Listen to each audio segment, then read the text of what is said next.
Today we're going to be talking about communities, the benefits of a very large, wide, undefined community, and the specific benefits of a much smaller and very clearly defined community, both in regular, everyday life, but also emergencies.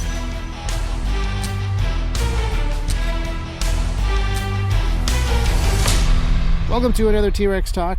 We've talked about community quite a bit in the past, but it's been a while since we had a episode on community itself. And generally speaking, we've been talking about two separate things and not always really defining what they are. One is the gun community, just this bigger, wider blob of people who appreciate guns, or maybe they appreciate the Second Amendment, or hopefully they appreciate both, and they just kind of follow one another on Instagram and YouTube and are generally aware of various similar things and have cultural overlap.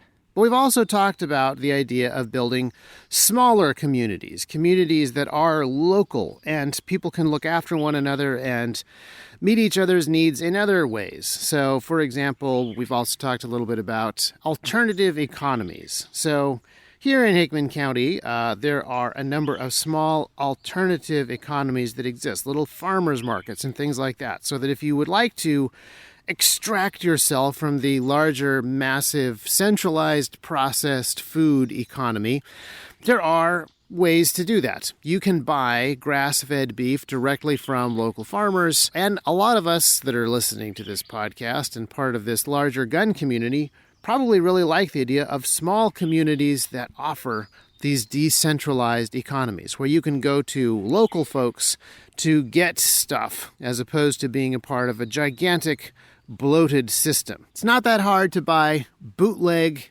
totally illegal raw milk. It's not that hard to pull your kids out of the giant government school system.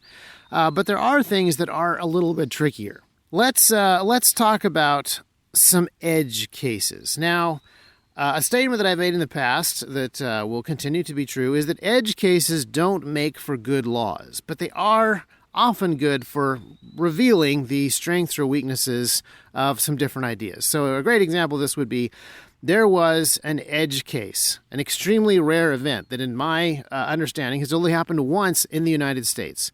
This was several years ago. A woman who owns a pet chimpanzee was attacked by that chimpanzee and horribly injured and disfigured. And people in Congress immediately said there ought to be a law against this. And they've been trying to pass a law banning the private ownership of chimpanzees ever since, purely on the grounds that they are dangerous. And obviously, chimpanzees are very dangerous. And the best way for you to learn that chimpanzees are dangerous is from stories like people being horribly mauled by them, not from Richard Blumenthal passing laws saying that we can't own them. Richard Blumenthal, by the way, also a hardcore gun control activist. He doesn't believe that people should be allowed to privately own weapons because they are also dangerous. But Blumenthal sees chimpanzees and firearms as basically the same thing. A chimpanzee and an AR-15 equally dangerous, and the people of the United States equally unfit to make decisions about what it is that they should be able to own and use for home defense. Spoiler alert, AR-15s are the superior solution. But where I was actually going to go is more of that medical emergency side. When you're extracting yourself from large, centralized systems like the food industry, and you're eating more naturally and you're eating healthier, there's going to be some health benefits. And there's a lot of natural medicines that are really good to use when you have the sniffles. It's good to be outside getting your vitamin D and taking vitamin C and building up your immune system. These things are great. But if a chimpanzee attacks you, or you're farming and your combine harvester pulls both of your arms off, or some terrible thing befalls you, that's when you actually want to get back into the big centralized modern medical system pronto. You want to be on a helicopter going to Vanderbilt University soon. And I don't think anyone would really argue with that. Medical emergencies are really best cared for by highly skilled and expensive medical professionals. The problem is that now this unplanned event has thrown you into this highly regulated environment again. You've tried to extract yourself, and you've tried to build alternative economies, and you've tried to build your community. But now you have to go to Vanderbilt University so that you can survive. And you're now part of a very regulated and expensive thing. You're part of a system that expects you to be part of every other system. You are now expected to be part of the medical insurance system and the Affordable Care Act and all these other things that you would prefer to extract yourself from. This is why these edge cases are really useful for figuring out how good your plans or your systems are, especially, as a thought experiment. Far better to have a medical emergency as a thought experiment so that you can figure out how to avoid certain things than in real life. But medical emergencies do happen really, really often in real life. And living in Middle Tennessee and being involved with first responders and doing various things, I've actually seen how alternative communities and alternative economies have worked around really big, super regulated central things like the medical industry, the medical industrial complex, so to speak. And it's kind of interesting. In many ways, I think that the Amish community is the best set up to deal with the medical community. And the reason for that is not because the Amish community is large and expansive and they have churches all over Pennsylvania stretching all the way down through Middle Tennessee. It's actually because they have small and really well-defined churches and parishes and bishops. And so when there is a medical emergency and these Amish farmers that do not have medical insurance and are not part of this large organized system and haven't signed up for Obamacare, when they actually have medical emergencies. And to be honest, it happens more often than for a lot of people because they're dealing with animals and they're dealing with agriculture. When this happens, things actually run relatively smoothly with some of the biggest, most expensive, and most centralized hospitals in the country. And here's how. A random Amish farmer will show up with a grievous injury, but he won't show up alone. He'll show up with some other guys from his community. And because this happens not infrequently, the hospital, chief of medicine or billing officers or whoever, have actually seen this happen before. And they're able to figure out which parish, which bishop this Amish farmer is under. And they actually know that this community is going to handle things. They know that this community is going to pay its debts. This community is large enough that they can actually support what is going on. And they also know that this community has established itself as being the weird outsiders that Amish people are. They're not going to be surprised when the Amish farmer doesn't have insurance. They're not going to look at him like he's from Mars at that point. They already have this expectation and this understanding. And while they think that Amish people are weird in some ways, they certainly don't think that it's weird that people with the belief system of the Amish who have been coming in with various horse and oxen and buggy related injuries for the last few decades, they don't think it's weird that they didn't jump on Obamacare. But again, more important than that is the fact that these guys show up not just as generic Amish folks, but as members of a specific parish, a parish that is known to pay its bills. They actually know this guy belongs to this specific group. They will pay their bills. This is who we talk to, and we've talked to him before. That kind of really defined community is actually extremely, extremely helpful. Even in the context of a medical emergency, I'd like to just take a second to rant about how ridiculously overly regulated the medical industry is, how incredibly intertwined it is with the government, with these giant insurance companies that have lobbied for rules and regulations. Everybody has really messed with the medical system so that it is not in any way, shape, or form a free market institution. Pharmacological companies and the insurance companies and the United States government and various other groups have just really affected the medical industry so that when you go in to do a procedure in one hospital, they may charge you what is basically a fair market rate, like this guy's hourly rate plus the cost of the machine depreciated over so many years. Like you may get that rate and it's a couple $100. And then you go to another hospital, assuming to pay a couple $100 for exactly the same scan or exactly the same procedure, and it's like $30,000 because of the way that the insurance billing codes work for that particular system that particular hospital is in. Now, the good news is that if you talk to these guys and you negotiate and you're able to explain to them that you're outside of the system, you're not part of the gigantic insurance mess that created the billing codes that inflated that thing to $30,000, and you don't have the insurance because you've extracted yourself from that system, then oftentimes you can actually negotiate that rate down. And it's very difficult to do this if you're just a random guy who walks in. And you have to talk, and you have to explain, and you have to negotiate, and it's difficult, and it's uncomfortable, and they think it's weird, and they don't enjoy doing it either. But eventually, oftentimes, you can come to some sort of agreement. If you can explain, and I think this is becoming more common, that you're not part of the affordable healthcare scam, and you do medical sharing, or you do community sharing, or you're paying with cash or something like that, you can often get the gigantic medical industrial complex surcharge removed from your medical bill, and it becomes, not cheap, but at least not insanely expensive. And that is why a lot of hospitals actually have something called benevolence funds for people who are not part of those big overarching systems and can't pay the incredibly large, massive charges attached to medical procedures that the insurance companies will actually not pay. The insurance companies have pre-negotiated these rates down in really shady backroom deals, and that's why you are supposed to engage in the insurance company scam, which is also kind of orchestrated and run by various government lobbyists. It's a whole thing. Anyway, you probably understand how this works or why this doesn't work. The cost of running a hospital is very high, the equipment is very expensive, the people are not cheap, and yet the regulations have made things just ridiculously convoluted and expensive. And if you talk directly to the people as if you are also a human being who is not part of that scam, oftentimes there's actually ways to handle things. And one of the advantages that the Amish community has developed in being a defined community and existing for decades is that they have built relationships and understandings, even within some of these huge, complicated, centralized systems, where people come in and the hotel administrators immediately understand this guy is A, not part of the system, and B, he has his own system, which is a very tight-knit community that's going to cover his bills, even if he doesn't have the money in his pocket right now.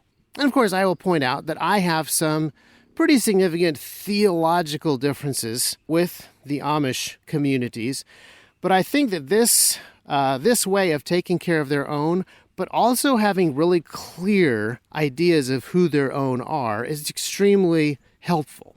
Let's go back to the gun community just for a moment. So the gun community has actually done a pretty good job of taking care of its own in several cases. There are a number of examples that I can think of. I'm sure you can think of some too. Some of them are low profile, some of them are high profile, like when Kentucky Ballistics was seriously injured by a .50 caliber round going off and pieces of it and the gun going straight through his neck.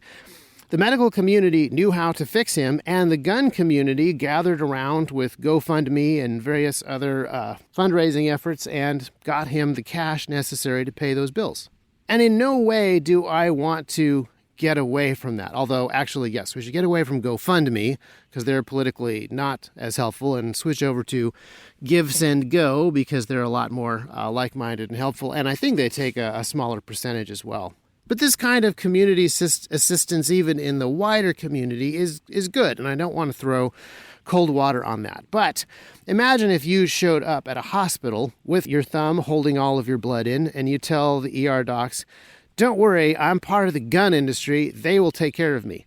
The doctor's not going to say, "Oh yeah, the gun industry, something that is almost entirely financially propped up by selling stickers of skeletons wearing night vision and riding on skateboards. Yeah.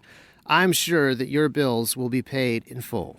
No, the doctors don't really have a great way of gauging the size and financial support of the gun industry any more than the guys selling the stickers inside of the gun industry do. So I think that you can see that there's tremendous value in having an extremely large and fuzzy community, but there's also tremendous value in having small and clearly defined communities.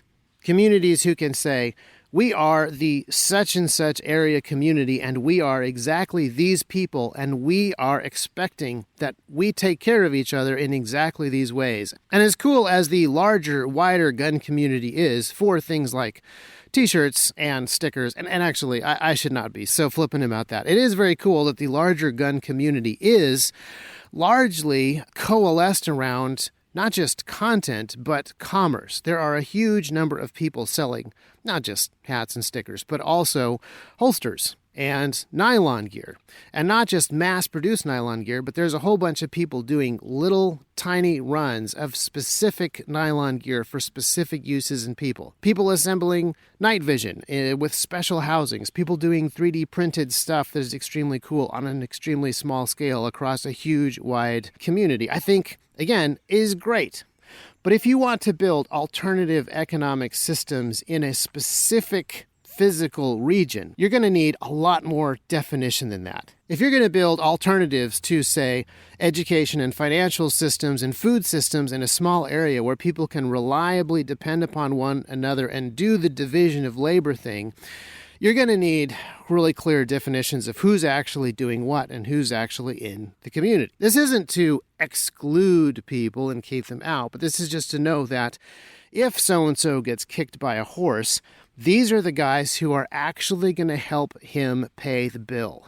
When the bishop of that particular Amish group goes into Vanderbilt University and says, this is our guy, he belongs to our group, and our group is going to take care of him. We're not part of the big government and insurance system, so we're not going to be able to pay big government and insurance money, but we will make you whole. You make our guy whole, we will make you whole. We will pay for your equipment, we will pay for the materials that you use, and we will pay for your time. Our community identifies this guy as one of us, and we're going to take care of him, and if you take care of him, we're going to take care of you. That kind of very clear defined community is really important and necessary for certain things, like medical emergencies and other kinds of emergencies too. When there has been civil unrest, you don't want the random gun community to just show up to support you, random folks that you can't identify. You want to have your neighborhood actually say, no, this is Bob, this is Joe, this is Mrs. Smith. These are the people who live on this neighborhood. These are the people who we know are us and who we trust. These are the guys who are actually going to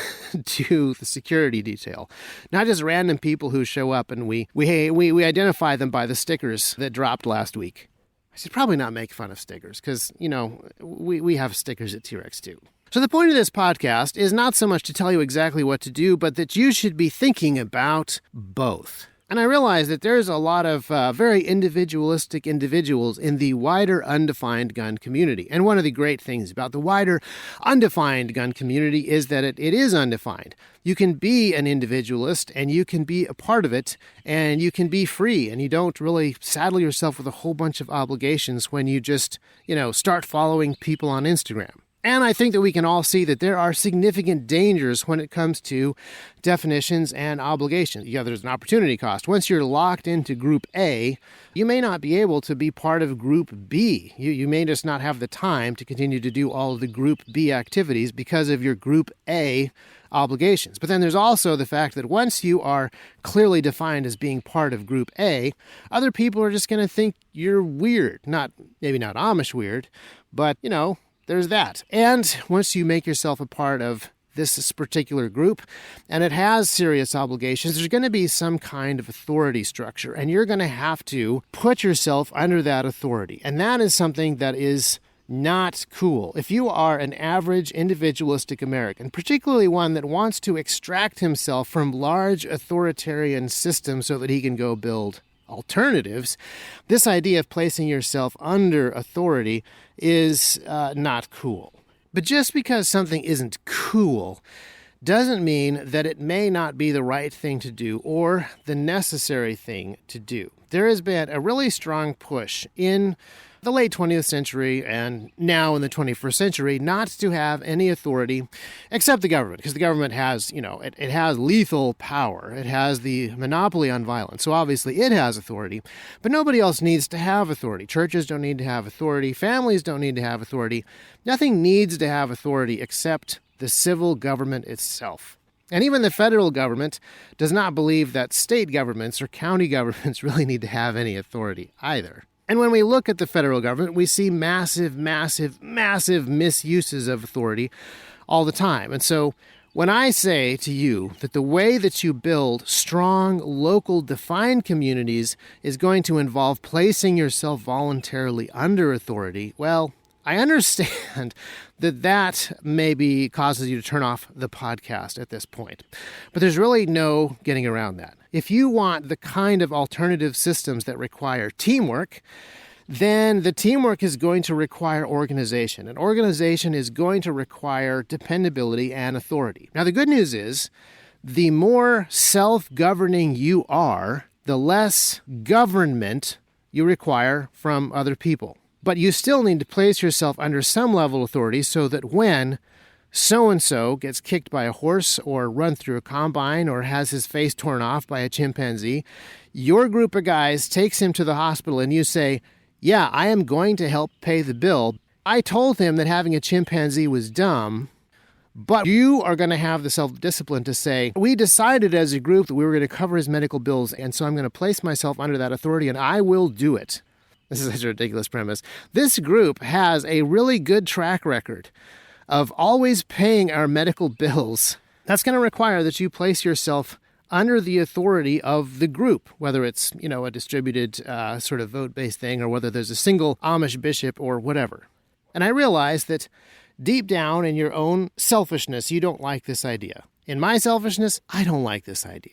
But to build these kind of systems, there has to be some level of participation and clearly defining yourself as part of this or part of that, and then sticking with it and placing yourself under whatever level of authority is required. And part of the reason that we have such gigantic, powerful, centralized systems now is because people have been less and less willing to place themselves under the authority of the smaller, decentralized systems. And I would say that this is true across the board, but I would point some pretty significant fingers at the American church. The American church has gone over the last few hundred years from being very clearly defined communities with very clearly defined responsibilities and authority structures to not that. I mean, obviously, there are church buildings. You know the name of the church, it is right out front, and you know who the preachers and the assistant pastors and everybody are, but you don't really know who the members are. People can just sort of come and go. People don't like to be locked into a specific church, and they don't like to be locked into specific obligations to a specific church. And they also don't really like church discipline. This fact, church discipline is like a really dirty word in the 21st century. But this used to be a very important key part of small local communities. The fact that you would be a member of a church and identified as such. And being removed from that church because you wouldn't do what was right, because you were mistreating the people around you. This used to be a very, very significant thing in the past, because church association was not just a vague thing, but a very specific part of your identity, and it was a system that you were a part of. These people were your medical support structure. These people were your financial emergency support structure. And so being removed from that because you couldn't be depended on was a very, very, very big deal. And now that the federal government and state governments have taken over all of the education system and medical and financial systems to a very large extent, churches have really abandoned a lot of their responsibilities to take care of one another. And once you get rid of that, then you kind of don't really need to keep very good track of who your members are, and you really don't need to hold them to account. And a whole bunch of other things have just kind of fallen apart at the same time. Like, for example, marriage. Marriage used to be a really strong local community of two people, and then they would have children. And people still swear oaths, till death do us part, in sickness and in health. No matter what, we're going to stick together. And now we also have the no-fault divorce. You can just walk away. And I think it's really obvious to all of us, if we just think about it, that the only way that you can build really strong marriages is if you actually mean what you say, and you actually stick to your oath, and you don't walk away. And the only way that you can build strong, vibrant, powerful churches that take care of one another is when people don't walk away. And strong local communities that can replace some of these large centralized systems, they're going to require the same thing. So, homework assignment for this episode is not to go out and swear fealty to a specific group or organization. Do not do that. Do not even go out and get married, unless you are already planning to. I want you to just think about these things, because We absolutely positively need more commitment and more definition and more clarity in a lot of these communities. But we also need to do this very slowly. You cannot go from a zero commitment culture to a total commitment culture overnight. You have to slowly make some of these commitments and decide that this is actually what you want to do for those to be the right decision. Don't go join an Amish parish, but do look around and see what strong communities that are succeeding are doing. We're going to have to build a lot of these small pillars of local communities which require definitions and responsibilities and self-governance so that these little pillars can hold people up when the really big systems keep crumbling. So, like many T-Rex podcasts, this is the beginning of a conversation that you need to have with yourself and other people, not something that we're just throwing out there for you to go do tomorrow.